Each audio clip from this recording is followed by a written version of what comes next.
High মাদ্রাসা মাধ্যমিক 2026 পরীক্ষার্থীদের উদ্দেশ্যে হাই মাদ্রাসা মডেল টেস্ট পেপারের 775 পৃষ্ঠার জিওগ্রাফি অর্থাৎ ভূগোলের একটি প্র্যাকটিস সেট দেওয়া হয়েছে, যে প্রশ্নগুলি অত্যাধিক গুরুত্বপূর্ণ হাই মাদ্রাসা মাধ্যমিক 2026 পরীক্ষার্থীদের উদ্দেশ্যে। তো আমরা এই প্রশ্নপত্রের উত্তরগুলো দেখে নেব। প্রথমে আমরা বিভাগ ক 14টি এমসিকিউ প্রশ্নের উত্তর দেখে নেব। তুষার খণ্ডিতকরণ হলো এক প্রকার।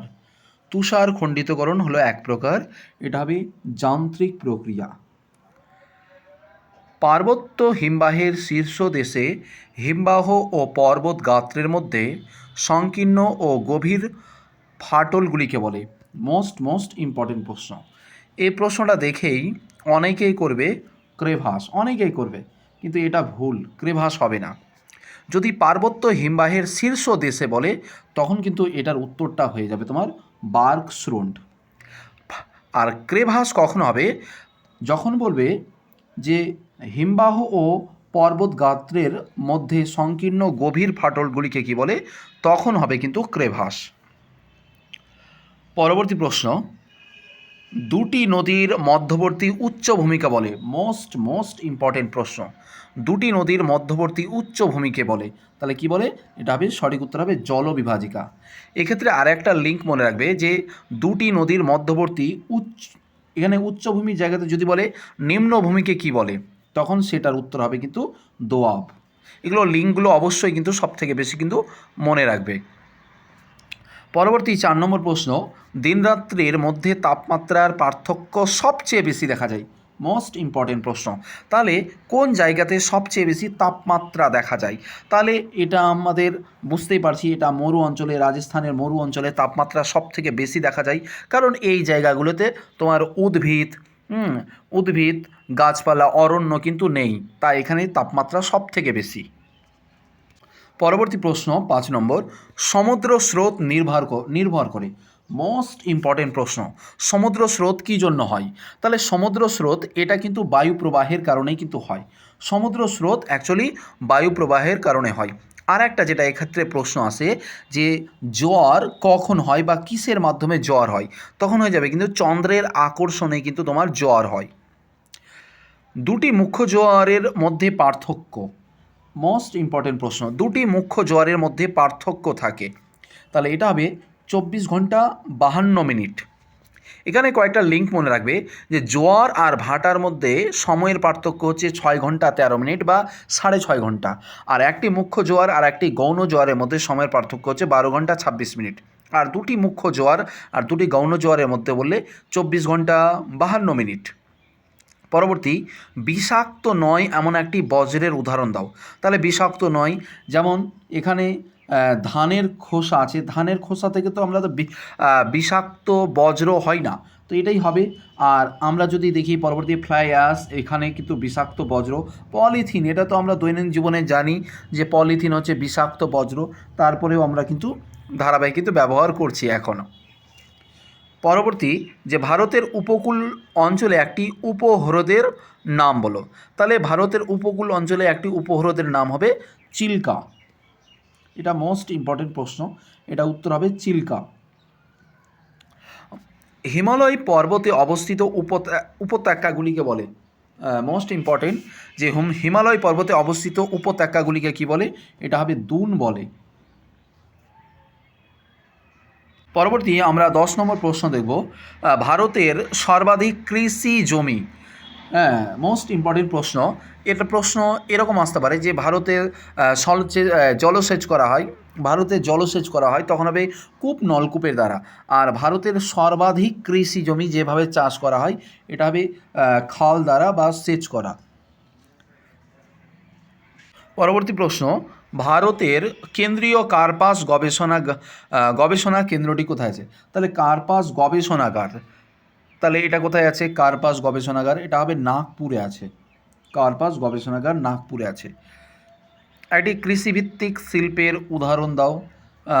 কৃষিভিত্তিক, তাহলে এক্ষেত্রে আমরা যদি দেখি যে লৌহ ইস্পাত, এটা তো কৃষি ক্ষেত্রে পাওয়া যায় না। পেট্রো রসায়ন এটাও পাওয়া যায় না। তাহলে কৃষি অর্থাৎ কৃষিকাজ থেকে যেমন আখ হয়, আখ থেকে চিনি হয়, তাহলে এটাই হবে চিনি শিল্প। পরবর্তী মোস্ট ইম্পর্টেন্ট প্রশ্ন, এটাকে ভিভিআই করো। ভারতের রুট বলা হয়, ভারতের রুট বলা হয় দুর্গাপুরকে। এমসিকিউ এর লাস্ট প্রশ্ন, ট্রোপোগ্রাফিক্যাল মানচিত্রে সমন্বিত রেখা ড্যাশ দিয়ে দেখানো হয়। খুব ইম্পর্টেন্ট প্রশ্ন যে ট্রোপোগ্রাফিক্যাল মানচিত্রে সমন্বিত রেখা ড্যাশ রং দিয়ে বোঝানো হয়। এটা হবে বাদামি রং দিয়ে, বাদামি রং দিয়ে বোঝাই। আর এই ক্ষেত্রে আরেকটা মনে রাখবে যে ট্রোপোগ্রাফিক্যাল মানচিত্রে যদি উদ্ভিদকে বোঝায় বা গাছপালাকে বোঝায় তখন কিন্তু সেটা কিন্তু মানে লাল রং হবে। এবার আমরা দেখব সত্য মিথ্যা। সত্য মিথ্যা যাওয়ার পূর্বে তোমাদের জন্য একটি অ্যানাউন্সমেন্ট, হাই মাদ্রাসা মাধ্যমিক 2026 পরীক্ষার্থীদের উদ্দেশ্যে একটা গ্রুপ ওপেন করা হয়েছে। তোমরা গ্রুপে যুক্ত হতে চাইলে ভিডিও ডেসক্রিপশন বক্সে একটা গ্রুপের লিঙ্ক দেওয়া আছে, সেখানে লিঙ্কে ক্লিক করে তোমরা গ্রুপে যুক্ত হও। কারণ এই গ্রুপে যুক্ত হলে তোমরা হাই মাদ্রাসা 2026 পরীক্ষাকে টার্গেট করে সমস্ত রকমের প্রিপারেশান, প্রস্তুতি, সাজেশান, মোস্ট ইম্পর্টেন্ট প্রশ্ন উত্তর সমস্ত কিছু কিন্তু এই গ্রুপে কিন্তু দেওয়া হয়। তো অবশ্যই তোমরা গ্রুপে যুক্ত হও। এবার আমরা দেখব সত্য মিথ্যা উত্তর। ভারতের একটি আদর্শ নদী হলো মহানদী। এটা কখনোই হবে না। ভারতের আদর্শ নদী হচ্ছে তোমার গঙ্গা। ঝুলন্ত উপত্যকা হিমবাহের ক্ষয়কার্যের ফলে গঠিত হয়। এটা একদম সত্য কথা, কারণ হিমবাহ যখন ক্ষয়কার্য হয় তখন কিন্তু ঝুলন্ত উপত্যকা ভূমিরূপ হিসাবে কিন্তু গঠিত হয়। পরবর্তী, দক্ষিণ পশ্চিম মৌসুমী বায়ু প্রবাহে ভারতে বৃষ্টি হয়। এটা একদম সত্য কথা, কারণ তোমার আমরা এটা একটা দেখেছি যে মৌসুমি বিস্ফোরণটা কি, যে হঠাৎ গ্রীষ্মকালে হঠাৎ অসহ্য গরমের মধ্যে দক্ষিণ পশ্চিম মৌসুম বায়ু হঠাৎ আকাশে মেঘ ঢাকা হয়, তখনই কিন্তু প্রচুর পরিমাণে কিন্তু বৃষ্টিপাত কিন্তু সৃষ্টি হয়। পরবর্তী, যে ম্যানগ্রোভ পার্বত্য অঞ্চলে দেখা যায়। এটা কখনোই হবে না, ম্যানগ্রোভ কখনো পার্বত্য অঞ্চলে দেখা যায় না, তাহলে এটা হবে উপকূলীয় বদ্বীপ অঞ্চলে দেখা যায়। পরবর্তী, চাঁদ, সূর্য, পৃথিবী একই সরলরেখা অবস্থান করলে সিজিগি বলে। এটা ঠিক আছে। আর সেন্সর হলো উপগ্রহের প্রধান অংশ। এটাও একদম সত্য। এবার আমরা দেখব শূন্যস্থান প্রশ্নের উত্তর। শূন্যস্থানের প্রথম প্রশ্ন আছে, আবহ বিকার ড্যাশ ভাগে বিভক্ত। তাহলে আবহ বিকারকে 3 ভাগে বিভক্ত করা হয়। পরবর্তী, মরু অঞ্চলে অবস্থিত হ্রদগুলিকে ড্যাশ বলে। তাহলে মরু অঞ্চলের লবণাক্ত হ্রদগুলিকে কি বলে? প্লাইয়া বলে। এটা জানাই আছে, প্লাইয়া বলে। 1 আকার 29 আকার প্লাইয়া বলে। এবারে আমরা শূন্যস্থানে 3 নম্বর প্রশ্ন দেখব, নিরক্ষীয় অঞ্চলে ড্যাশ ধরনের বৃষ্টিপাত দেখা যায়। তাহলে নিরক্ষীয় অঞ্চলে মানে সারা বছর ব্যাপী বৃষ্টিপাত হয়, সেখানে ঋতু পরিবর্তন হয় না। তাহলে নিরক্ষ অঞ্চলে যখন সারা বছর ব্যাপী যখন বৃষ্টিপাত হয়, তাহলে সেখানে কোন ধরনের বৃষ্টিপাত হয়?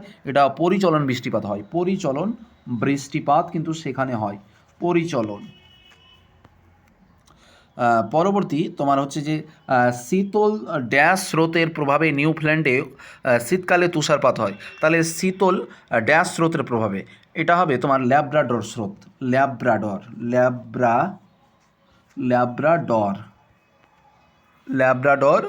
স্রোতের প্রভাবে। পরবর্তী, যে ব্যবহৃত ইঞ্জেকশন সিরিঞ্জ একটি ড্যাশ বজ্র। এটা আমরা প্রত্যেকে জানি, চিকিৎসা সংক্রান্ত বজ্র। আর ন্যাপথা ড্যাশ শিল্পের প্রধান কাঁচামাল। তাহলে ন্যাপথা হচ্ছে তোমার, এটা হবে পেট্রো রসায়ন শিল্পের প্রধান কাঁচামাল। এবার আমরা এসএকিউ প্রশ্নের উত্তর দেখব। এসএকিউর প্রথম প্রশ্ন, পৃথিবীর বৃহত্তম উপত্যকা হিমবাহের নাম কি? তো এটা আমাদের জানাই আছে, আলাস্কার হুবার্ট।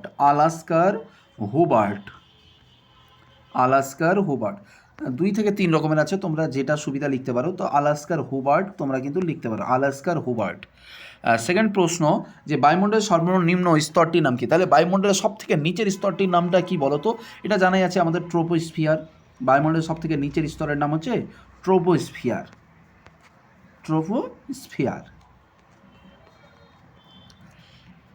3 নম্বর, কোন মহাসাগরে ঋতু পরিবর্তনের ফলে সমুদ্র স্রোত দিক পরিবর্তিত হয়? এটা হবে ভারত মহাসাগরে। কর্ণাটকের ব্যবিচ্ছিন্ন মালভূমির নাম লেখো। তো এটা হবে মালনাদ। আমি হাতে লিখছি তাই লেখাগুলো একটু এলোমেলো হচ্ছে, তোমরা দেখে নিও। পরবর্তী, সম্পদ সংরক্ষণের একটি উপায় নাম লেখো। তাহলে সম্পদ সংরক্ষণের যে একটা উপায়, তার নাম হচ্ছে সম্পদের অপচয় রোধ করা। সম্পদের অপচয় রোধ করা। পরবর্তী প্রশ্ন, ভারতের সবচেয়ে কম জনঘনত্বপূর্ণ রাজ্যটির নাম কি? মোস্ট ইম্পর্টেন্ট প্রশ্ন। দেখো, ভারতের সবচেয়ে জনঘনত্বপূর্ণ রাজ্য হচ্ছে বিহার, কিন্তু এখানে বলছি কম জনঘনত্বপূর্ণ রাজ্যটির নাম কি? তখন হয়ে যাবে অরুণাচল প্রদেশ, এপি, শর্টকাট নাম হচ্ছে এপি, অর্থাৎ অরুণাচল প্রদেশ। এবার আমরা দেখব বাম স্তম্ভর সঙ্গে ডান স্তম্ভ। তাহলে কী মিলবে বলো তো? এখানে লুনি আছে, তাহলে লুনি কি? এটা আন্তঃবাহিনী নদী। কোথায় আছে ভাই? রাজস্থানে। দেখো, সব সোজাসুজি রাজস্থানে আছে, তুমি যে কোনো চুজ করতে পারো, কোনো ব্যাপার না। আমি ধরলাম 4-এর সঙ্গে ম্যাচ করলাম। তা মাজুলি কি? মাজুলি একটা নদীর নাম। কোথায় আছে? আসামে আছে মাজুলি। আর রডোডেনড্রন, এটা হচ্ছে তোমার আলপীয় উদ্ভিদের এটা একটা। আর মরুস্থলী রাজস্থান। আগে পরে করতে পারে, কোনো ব্যাপার না। এবার 2 মার্কের আছে, তো 2 মার্কের ক্ষেত্রে আমি সাজেশান নিয়ে আসবো খুব তাড়াতাড়ি। 2026 মাধ্যমিক পরীক্ষার্থীদের উদ্দেশ্যে ভূগোলের 5 মার্কের সমস্ত প্রশ্নের সাজেশানগুলো দেওয়া হয়েছে। প্রাকৃতিক ভূগোল, আঞ্চলিক ভূগোল সমস্ত কিছু দেওয়া আছে। তোমরা গ্রুপে যুক্ত হয়ে তোমরা পিডিএফটা দেখে নাও।